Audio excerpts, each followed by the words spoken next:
take a look at a mask that I briefly showed you in a video that I did about 2 years ago on a different mask, and I'll talk about that a little bit. But today I would like to do a featured video on this mask. It's the 1999 Don Post Studios Blood Beast. Now, I'll talk a little bit about the history of this. I think it does have an interesting history, and some of you may recognize this mask. This particular version of this mask and this character was available from Don Post Studios in 1999 and 2000.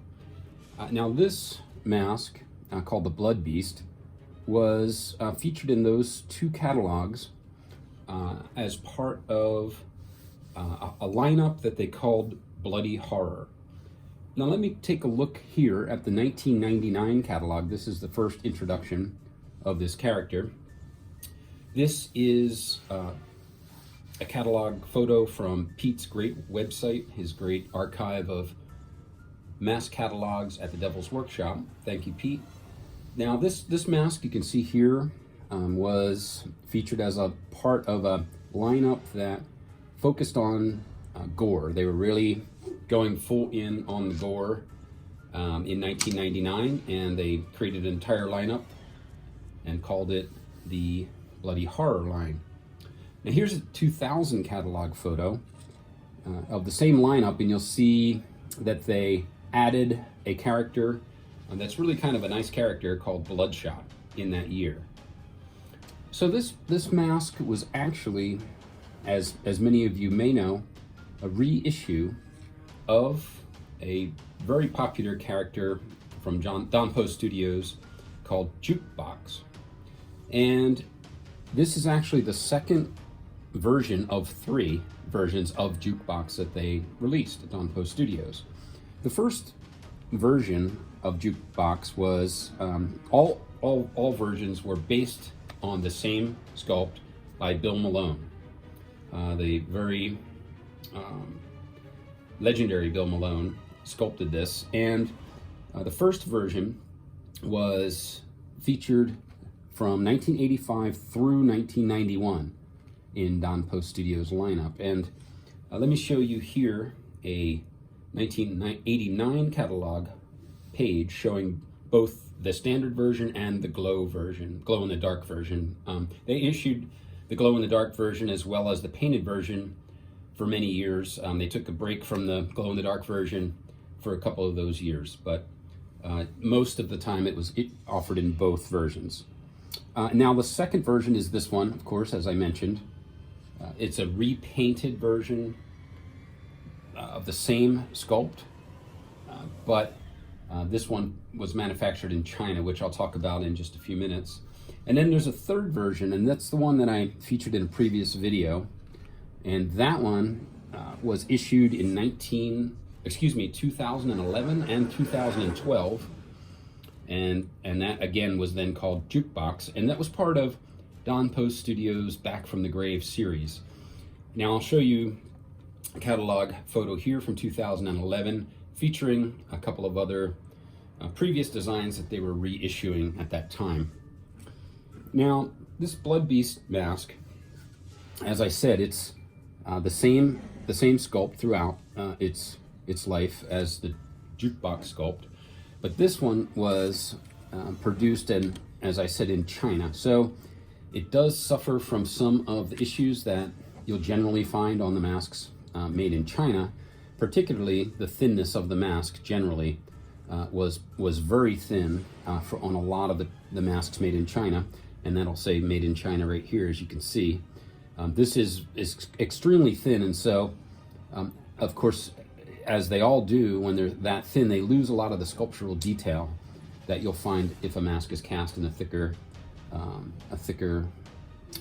surface where it can hold all of those sculptural details. This one, it retains some of them, the more extreme features, but a lot of the detail is lost to the thinness, and a lot of the overall shape of the sculpture sort of becomes, as I always say, that potato shape, where it sort of just becomes sort of a blob kind of a shape. But the other thing that is a problem in some of those Chinese masks is the paint.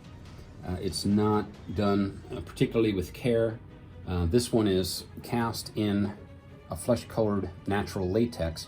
So they did a coloring on it to darken it just a bit, and then, as you can see, just kind of splattered some blood around, did some yellow on the eyes and white on the teeth, and that's about it.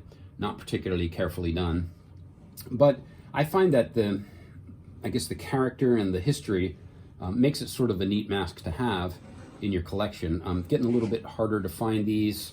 This one, as I like to with most of my masks, has the original tag, no name on the back. Sometimes they would stamp the name of the mask there.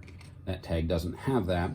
But this mask also was featured along with the other two issuances of this mask in Lee Lambert's great book, The Illustrated History of Don Post Studios. So I'll take a look here at all three photos from his catalog, all 3 pages. The first is the original jukebox mask. You can see here, and it's shown with both the glow-in-the-dark and the painted version. Then there's a page featuring the Blood Beast, which you can see here from 1999 and 2000.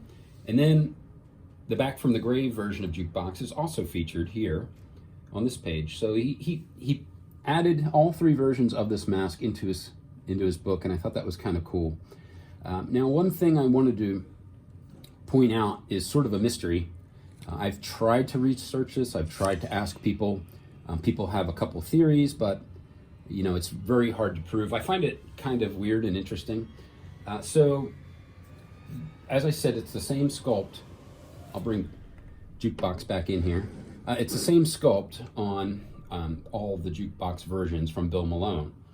The imprinting on the back of the mask is a little unusual on Blood Beast. And so on Jukebox, being, of course, the same sculpt as I said, it says 1985, and it's hard to see there, but it says 1985 on Jukebox, as I mentioned in the previous video on the Jukebox mask. That, to me, that date makes sense because, as I mentioned, the first issuance of Jukebox was 1985. And, excuse me, it says 1984. Let me show you a close-up of that. Don't know if you can see that, but it says 1984.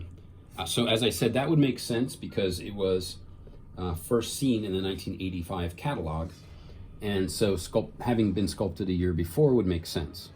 This version, the Blood Beast, is kind of odd in that on the back, it actually says 1981. So in 1981, this was not available, or 82. In fact, it was only available beginning in 1985 as Jukebox, and of course 1999 for this mask. So the fact that that date changed on the back of the same sculpt is unusual, as well as the fact that the date on this one is 4 years earlier than the very first original Jukebox was issued. So I'm not really sure if maybe this was sculpted in 1981 originally and meant to be issued as Jukebox earlier than 1985 when it actually was. But then in 1985 they updated the mold and the sculpt to update the date to a more recent date of 1984.